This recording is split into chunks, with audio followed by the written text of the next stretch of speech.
유다서 1절 2절 특별한 축복기도, 오늘 이 특별한 축복기도가 이 안에 있습니다. 예수 그리스도의 종이요 야곱의 형제인 유다는 부르심을 받은 자 곧 하나님 아버지 안에서 사랑을 얻고 예수 그리스도를 위하여 지키심을 받은 자들에게 편지하노라. 긍휼과 평강과 사랑이 너희에게 더욱 많을지어다. 아멘. 자, 아주 특별한 축복 기도가 긍휼과 평강과 사랑이라는 거 더욱 많아지기를 이제 유다가 이렇게 축원을 하고 있습니다. 자, 오늘 유다서를 기록한 이 저자가 예수님의 동생 유다라는 거 여러분들이 알고 있을 겁니다. 우리 요한복음 14장에 보면 세 제자의 질문이 있고 이에 대한 우리 예수님의 세 대답이 기록이 되어 있는데, 첫 번째 질문을 한 이 도마가 주여 주께서 어디로 가시는지 우리가 알지 못하거늘 그 길을 우리가 어찌 알겠사옵나이까. 여기에 대한 대답으로 여러분이 너무도 잘 알고 있는 말씀이 되겠지요. 내가 곧 길이라는 거지요. 요한복음 14장 6절 아닙니까? 내가 곧 길이요 진리요 생명이니 나로 말미암지 않고는 아버지께로 올 자가 없느니라. 두 번째로 빌립이 주여 자 아버지를 우리에게 보여달라 할 때에 나를 본 자가 아버지를 보았다 하시지요. 내가 아버지 안에 거하고 아버지가 내 안에 계셨다는 사실을 내가 믿지 아니하느냐 이렇게 하시면서 내가 너에게 이르는 말은 스스로 하는 것이 아닌 아버지께서 내 안에 계셔서 그의 일을 하는 것이라 하셨습니다. 자, 그러면서 요한복음 14장 11절 말씀이 내가 아버지 안에 거하고 아버지께서 내 안에 계심을 믿으라. 못 믿겠어? 내가 행하는 일을 통해서 믿어. 여러분이 잘 아는 대로 우리 예수님이 나사로를 살리시면서 그 의도를 뭐라 하고 있습니까? 저들로 믿게 하려고, 그 믿음을 주시려고 죽은 자를 일으키시는 그 모습들을 여러분들이 잘 생각을 하셔야 됩니다. 나를 믿는 자, 나를 믿어라. 나를 믿는 자, 내가 하는 일을 너도 할 것이요 또한 그보다 큰 일도 할 것이다. 그리고 내가 아버지께로 갈 것을 말씀을 하시지요. 내가 아버지께로 간다는 말의 의미를 생각해 보십시오. 이거 정확히 우리 예수님이 죽음을 의미하는 거지요. 십자가를 지시겠다는 말이지요. 예수님은 아버지의 일을 하고 예수님을 믿는 자는 내가 하는 일을 믿는 자도 할 것인데, 이 일은 어떻게 얻어지느냐? 구하는 자에게. 그러게 구하라. 자, 14절 뭐라 하고 있습니까? 내 이름으로 무엇이든지 내게 구하면 내가 행하리라. 내가 아버지께 구하겠다.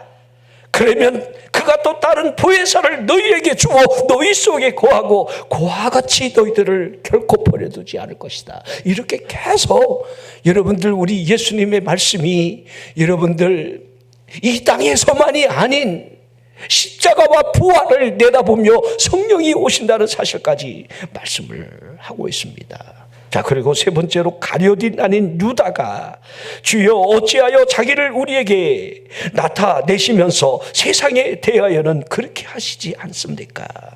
가룟 아닌 유다라 이렇게 하고 있습니다. 가룟 유다가 아니라는 겁니다. 자, 이때 우리 예수님이 나타내느냐 아니 나타내느냐는 나를 사랑하느냐에 달려 내 말을 지킬 때에 아버지가 그를 사랑하고 그와 거처를 함께 할 것이다. 이렇게 말씀을 하셨습니다. 자, 이 본문의 유다서의 저자를 가룟 아닌 유다라 이렇게 여러분들이 먼저 이해를 돕기 위해서 그 유다를 제가 불러왔습니다. 예수 그리스도의 종이요 야고보의 형제인 유다라 하고 있지요. 야고보의 형제인 이 유다는 가룟 유다와 철저까지 똑같은 이름을 가지고 있습니다. 그러니 가룟 유다를 생각해 보면 그 이름 자체를 누가 좋아하겠습니까? 좋아하지 않죠. 김일성, 그럼 개명해야죠. 그렇잖아요, 이죠?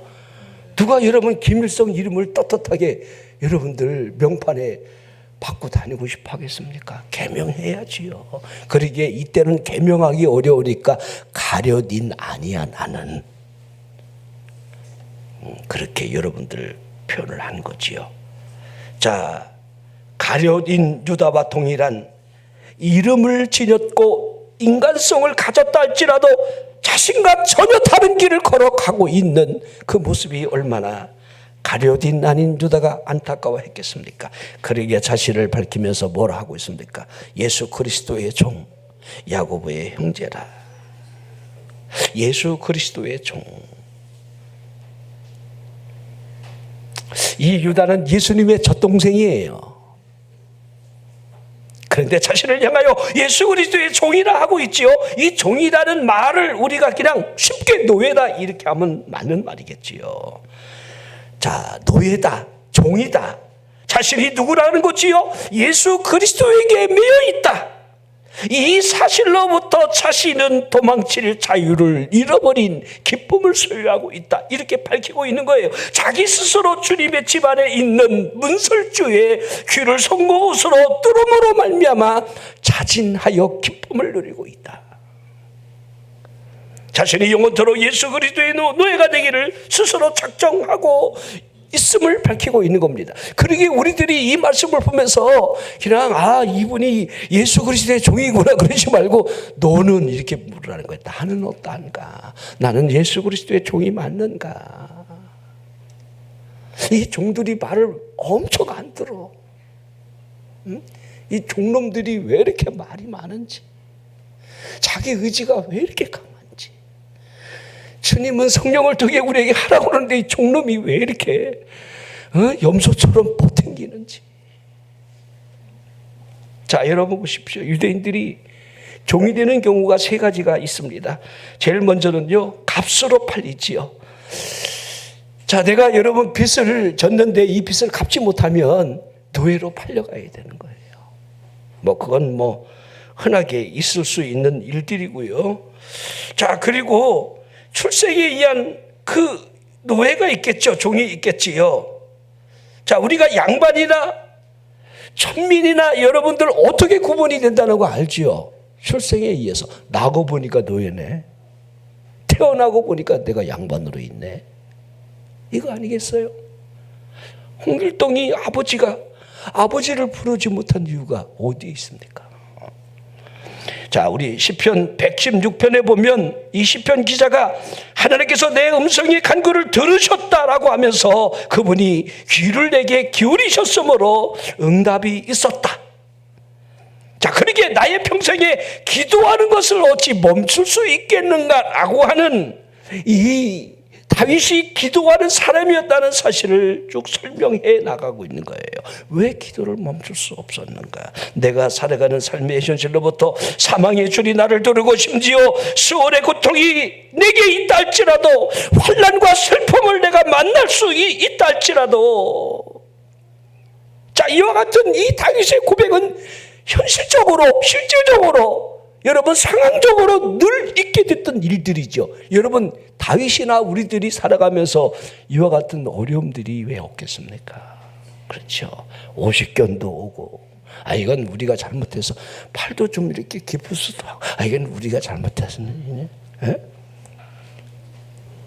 그러나 여러분들 우리 삶의 현장에서 겪게 될 수 없는 원수로부터의 원하든 원하지 않든 수많은 그 어려움들을 우리가 어찌 피해갈 수가 있겠습니까?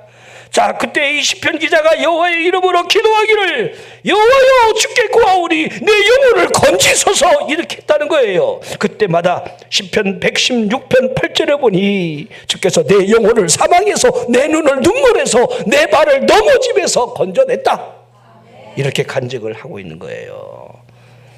여러분은 사망에서 주께서 우리를 건지셨다는 사실이 보이지 않습니까? 여러분의 눈물을 진정으로 닦아줄 네가 누구겠습니까? 내 발에 넘어짐으로부터 그 누가 우리를 건져낼 수가 있겠습니까? 우리의 기도가 이와 같다는 거예요. 우리의 기도를 통해서 주가 우리를 건져내 주신다는 거예요.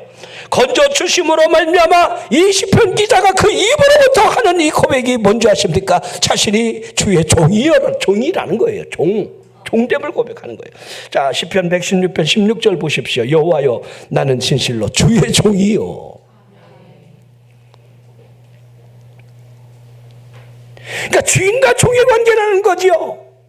그분이 나를 건져낼 수밖에 없는 그 관계의 설정을 이렇게 하고 있는 거지요. 주의 여종의 아들 곧 주의 종이라 주께서 나의 결박을 푸셨나이다. 여러분, 자신을 주의 종이라 두 번에 걸쳐 강조를 하고 있습니다. 주의 여종의 아들, 이 고백을 통해서 자신에게 경건한 어머니가 있었다는 사실과 그 어머니로부터 자신이 태어나 하나님을 섬겨왔음을 이렇게 신앙 고백을 지금 하고 있는 거예요. 출생에 의한 경건으로부터 자신이 하나님의 종이라는 사실을 밝히고 있지요. 그러기에 마땅히 하나님이 내 기도에 귀 기울여 응답을 주셨다. 자, 이런 의미에서 우리가 거듭났다, 이 출생을 좀 생각해 봤으면 좋겠습니다. 자, 우리 예수 믿는 사람들을 거듭난 사람이라 말을 합니다. 이걸 회심이라 이렇게 하잖아요. 우리가 회심하는 이 장면을 생각할 때마다 여러분들이 사도행전 9장에 등장하는 다소의 사울, 이 사울을 떠올려야 합니다. 주님이 우리를 만나주시는 거예요. 우리 영혼에 주님의 타치가 있는 거예요. 직접적으로 부활하신 주님이 가로막으면서 우리 여러분 다수와 사울 같은 일은 없다 할지라도 성령께서 우리 심령 속에 우리 영혼에 직접 타치를 하시면서 우리 영의 눈을 열게 하는 거지요. 우리의 육의 비늘을 벗겨주시는 거지요. 진짜를 보게 하고 알게 하고 내가 거듭남을. 그러기에 우리 예수님이 니고데모를 향해서 거듭나라, 이걸 3번이나 왜 여러분 말씀하셨겠습니까? 근데 그 의미를 알 수는 없는 거잖아요. 거듭나라. 엄마 뱃속에 어떻게 들어갔다가 제가 다시 나올 수 있겠나요? 이 이스라엘 선생이요. 여러분, 학문이 대단히 뛰어난 이러한 바리새파, 여러분 산헤드린 공회원으로 여러분 유대의 지도자급에 있는 니고데모는 이 말씀을 이해하지 못했던 거예요. 영의 것을 육이 알 수가 없는 거지요. 그러나 주님은 거듭나야 하나님 나라를 볼 수 있고 하나님 나라를 들어갈 수가 있으며, 거듭나라는 이 말을 내가 귀하게 여기지 말고 놀랍게도 여기지 말고, 이 일은 사람이 하는 것이 아니라 바람처럼 성령에 의해서 호련히 임하는 것이다. 호련히. 이걸 사도행전 2장의 오순절마가 다락방에 여러분 이 사실을 호련히 그대로 성령이 어떻게 임하는가. 자, 모인 사람은 다만 하나님의 약속을 붙들고 성령의 오심을 기도한 거죠. 기도만 했는데 성령은 임하셨다는 거예요. 여러분들이 구하고 여러분들이 사모하고 성령을 바라보면, 하늘을 바라보면 성령이 여러분 위를 내려오시는 거예요. 여러분을 타치해 주시는 게 성령의 역사라는 거예요. 내가 뭔가를 노력했기 때문에 그 수많은 시간을 통해서 무슨 엑시터시에 여러분들 경험을 하는 것이 아니라는 거예요. 자, 그러기에 여러분들 그리스도 안에 있다라고 하는 사실을 우리가 주목해서 보십시오. 그리스도 안에 있다는 거. 그리스도 안에 새로운 피조물이 되었다는 거.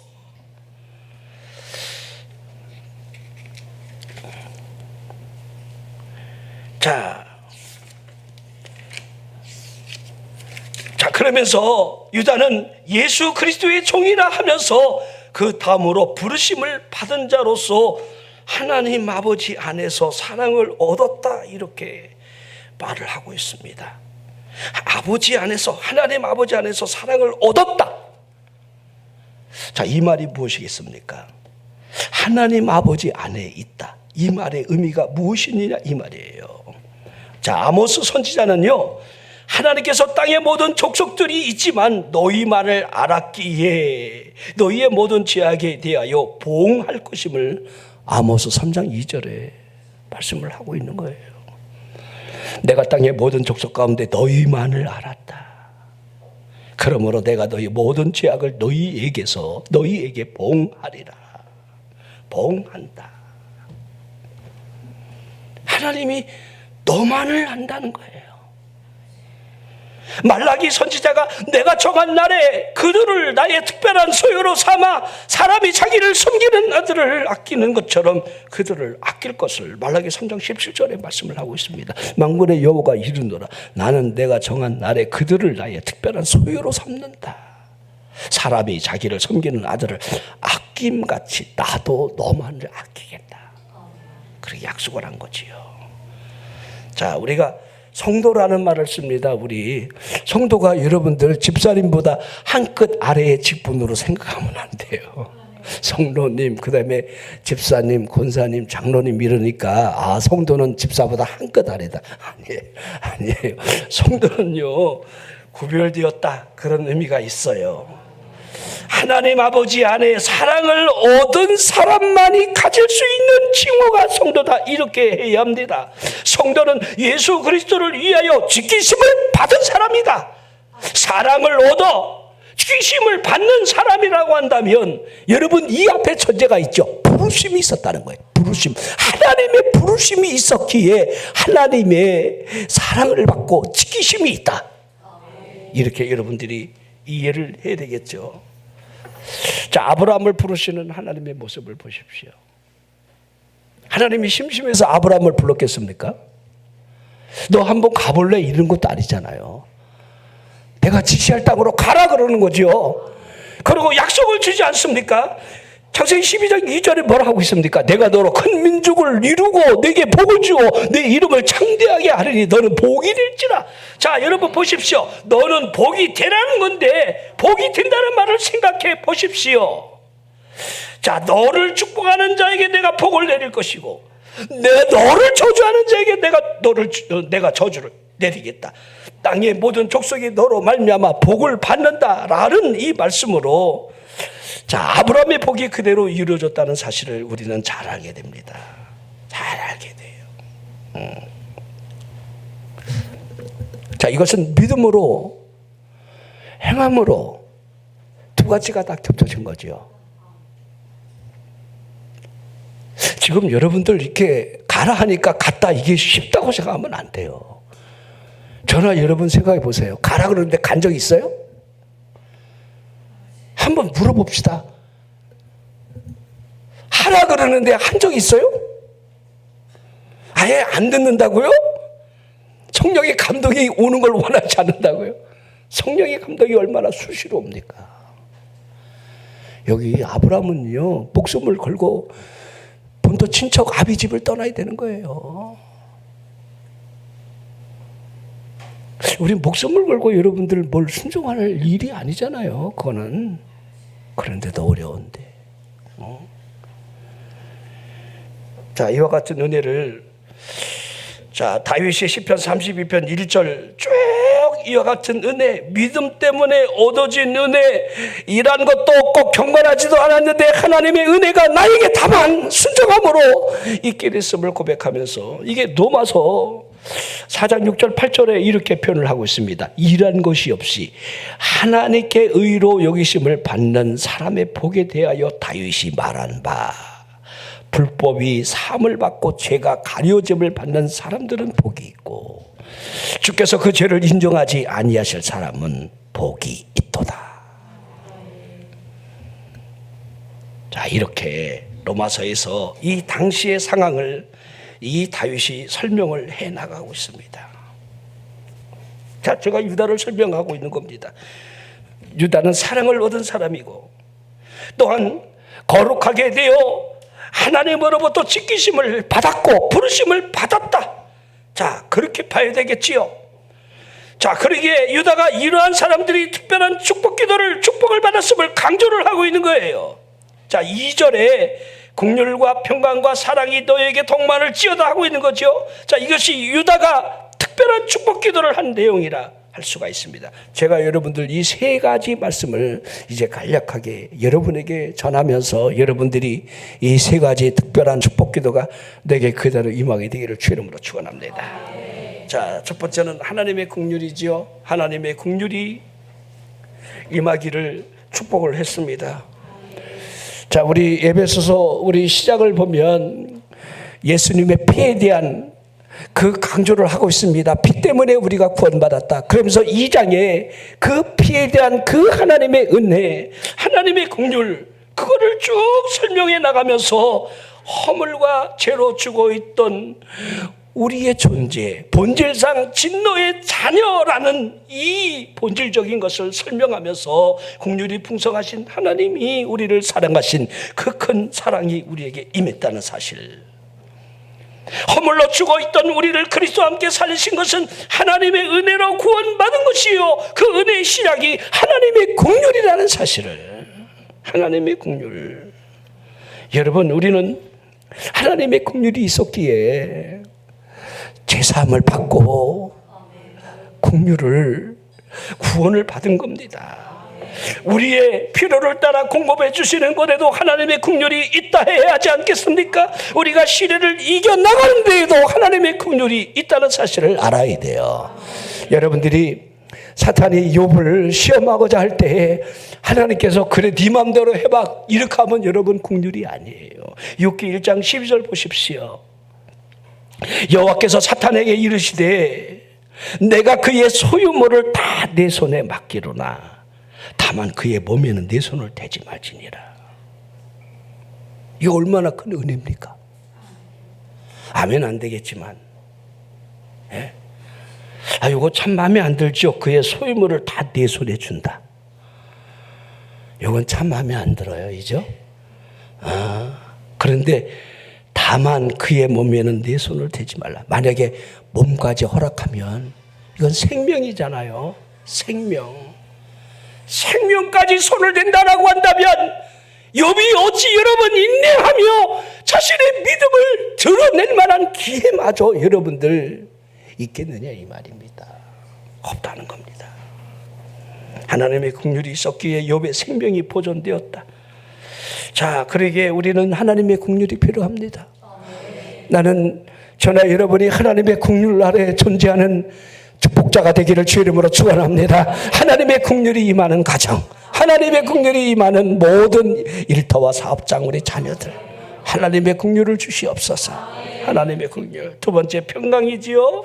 평강이 임하기를 기도했지요. 평강이 사라지는 이유가 뭘까요? 뭔가 염려가 지금 지배를 하고 있습니다. 여러분 얼굴에 기쁨을 잃어버린 사람들을 보십시오. 왜 기쁨을 잃어버릴까요?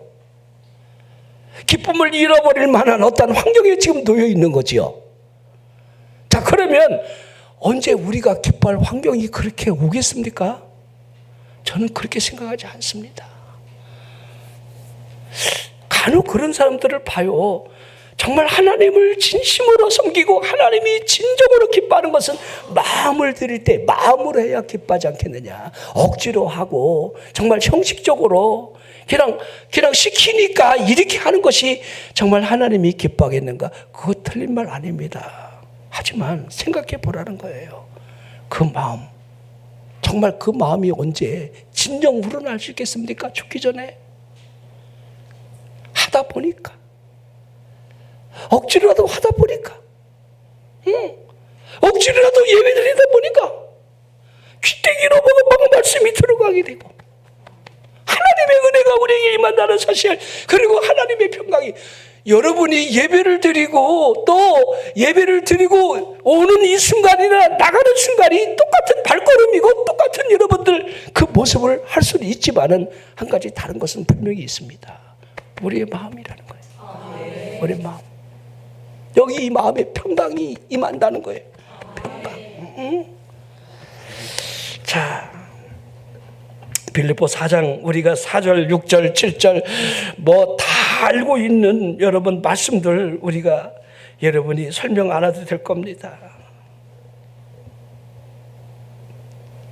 아무것도 염려하지 말라. 그 말을 저도 여러분에게 참 드린다는 게 참 어려워요. 왜? 나도 염려 안 한데 너나 잘해 이럴 것 같아갖고.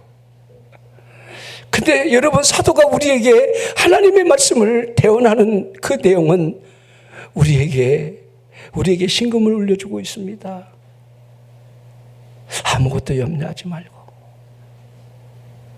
다만 모든 일에 기도와 간구로 감사함으로 하나님께 아뢰라. 그러게 기도가 우리를 덮고 있는가? 염려가 우리를 지배하지 못하도록, 염려가 우리 삶의 우선순위가 되지 못하도록 무엇이 먼저인지를, 모든 일에 우리가 기도가 왜 앞서야 되는지, 기도하고 안 되면 또 간구하고 기도하고 간구하고 낙심하지 말라는 거지요. 포기하지 말라는 거지요. 그리하면 모든 지각에 뛰어난 하나님의 평강이 그리스도 예수 안에서 너희 마음과 생각을 지키시리라, 이렇게 약속을 하고 있습니다.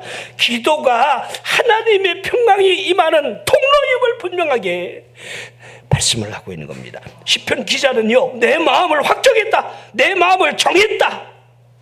자, 그러므로 하나님을 바라봄으로 내 자신이 행할 수 있는 노래와 찬송이 있다. 시편 57편 7절, 하나님이여 내 마음이 확정되었고 내 마음이 확정되었사오니 내가 노래하고 내가 찬송하겠습니다. 뭘 확정하는 거예요? 모든 거 하나님께 맡기겠다는 거예요. 오로지 하나님만 바라보고 하나님을 먼저 찬송이 우선이라는 사실을 지금 설명하고 있는 거지요. 시편 108편 1절을 보십시오. 하나님이여 내 마음을 정하였사오니 내가 노래하며 내 마음을 다하여 찬양하리이다. 여러분 보십시오.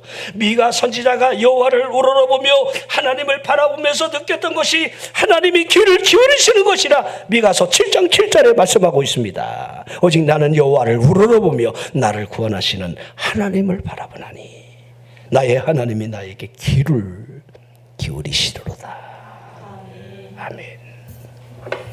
여러분, 하나님이 귀를 기울인다라는 이 표현이 얼마나 여러분들 우리에게 시적인 표현인지 몰라요. 그렇죠? 하나님이 우리의 기도를 귀 기울여 들으신다. 신음소리마저도 외면하지 아니하시고 하나님이 두 눈으로 보시고 귀를 기울여 들으신다는 거. 이사야 38장에 히스기야가 너는 죽고 내 인생을 정리하라. 선지자가 하나님의 말씀을 통보하며 벽을 향해 통곡하는 그 통곡 소리 하나님이 보았다. 하나님이 들었다. 성 밖을 나가기 전에 다시 선지자를 보내며 내 생명의 15년을 하나님이 연장해 주겠다. 이렇게 그 음성을, 그 통곡 소리를 듣는 거예요. 여러분은 어떤 기도를 하고 있습니까? 여러분이 문제 앞에 여러분은 어떤 기도를 하고 있습니까? 하나님이 들으실 만한 기도를 드린 적이 있습니까? 하나님이 보시는데, 하나님이 지금 나를 보시는데 라고 하는 그 의식적인 삶을 여러분들은 단 한 번이라도 살아본 적이 있습니까? 하나님이 지금 보시는데, 하나님이. 자, 사도 바울이 그러기에 이것들을 생각하라 하면서 배우고 받고 듣고 분발을 행하라. 자, 그러면 평강의 하나님이 너희와 함께 계실 것이다. 여러분, 무엇을 생각하라는 겁니까? 이 생각이 우리에게 평강을 지배하는데 가만히 여러분 보십시오. 평강이 왜 무너집니까? 생각으로 무너지는 거예요. 이 생각이 매몰되잖아요. 죽고 싶어요. 죽고 싶은 사람한테 기쁨도 잘 있겠다. 평강이 무너지는 거예요. 네? 생각을 조금만 삐딱선타면요 우울해져요. 에? 에? 아우, 내가 왜 이렇게 살아야 되지? 아우, 그냥. 그래서 포기 배추가 또 거기 또 나오는 거야. 자, 보십시오. 무슨 덕이 있든지 무슨 기림이 있든지 무엇이든지 참되며 무엇이든지 경건하며 무엇이든지 오르며 무엇이든지 정결하며 무엇이든지 사랑받을 만하며 무엇이든지 칭찬받을 만하며 이렇게 하라는 거잖아요. 평강이 흔들리지 않는 그 행위가 우리 안에 있어야 함을. 자, 그러면서 사랑이 너희에게 더욱 많을지어다 그랬습니다. 자, 우리에게 더욱 사랑이 많아질 것, 하나님의 측량할 수 없는 영원한 이 사랑. 자, 야고보 사도가 하나님의 사랑을 받은 사람으로서 얼마나 삶 속에서 리얼하게 이 참된 사랑을 설명해 나가고 있는지 우리가 참 주목해서 봐야 돼요. 야고보 2장 16절 볼까요? 너희 중에 누구든지 그에게 이르되 평안히 가라, 덥게 하라, 배부르게 하라 하면서 그 몸에 쓸 것을 주지 않으면 무슨 그에게 유익이 있겠는가? 우리가 입으로만 그렇게 한다는 거죠. 입으로만. 입으로만. 자, 어찌 보면요, 지금 세상은 참 우리가 나이 먹을수록 더 많은 것을 요구하고 배워야 될 게 많아요. 진짜. 이 모르면요, 꽝이야, 꽝. 아유, 우리 세영이는 시집 가면 잘 살 것 같아. 수양간에 커피 이렇게 여러분 이 껍데기 딱 띄면 거기에 딱 체크를 하면 그게 여러분들 뭐 200원? 그거를 막 해갖고 200원. 개봉 안 한 거 있잖아요. 이죠. 커피 이렇게 딱 개봉한 거는 번호가. 옛날에 여러분들 바카스 한 병도 이런 거 뚜껑 따갖고 이렇게 쳐다보잖아요. 이죠. 저도 우리 집사님들 가운데 저한테 뭐 카톡으로 여러분 선물하는 거 이런 거 있잖아요. 이죠. 그런 거를 보내주면 초창기 때는 그걸 몰랐어요. 이걸 어떻게 쓰는 건지. 그래서 유효기간을 다 놓치기도 하고 그랬는데 뭐 어떻게 이렇게 하다 보고 이러다 보면요, 그게 어디 있는지도 모르고 뭐 찾아내기도 어렵고 그러다 보니까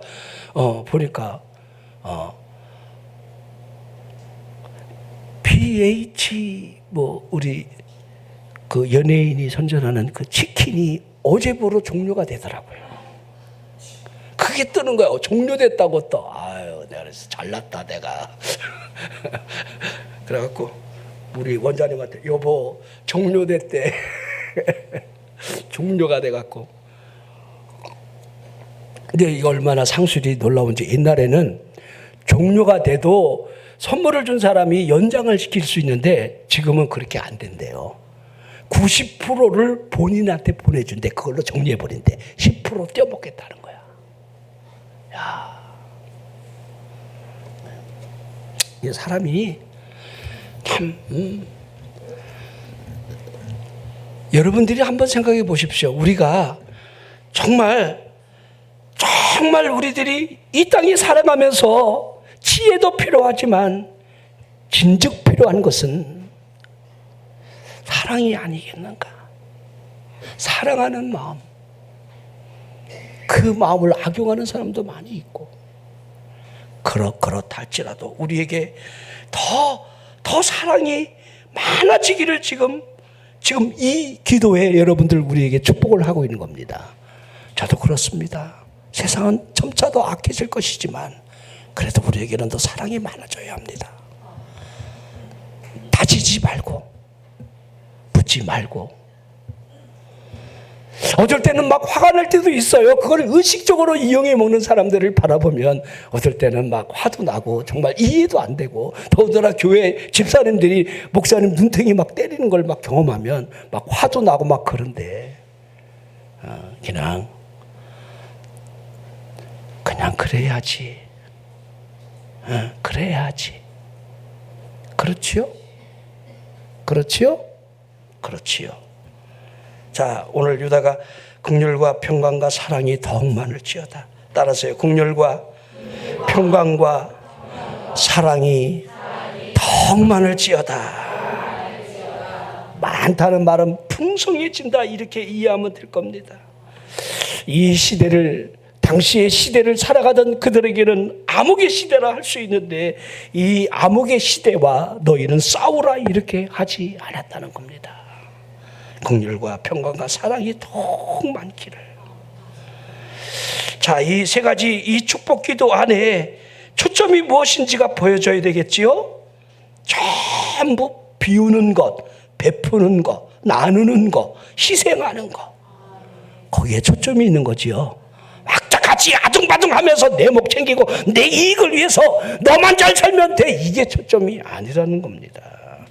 그리스도인으로서 살아가면서 우리가 어떠한 삶을 어떻게 살아가는지, 긍휼과 평강과 사랑이라는 것, 이번 한 주간 살아가면서 이 은혜가, 이 특별한 축복 기도가 여러분의 것 되기를 주의 이름으로 축원합니다. 기도하겠습니다.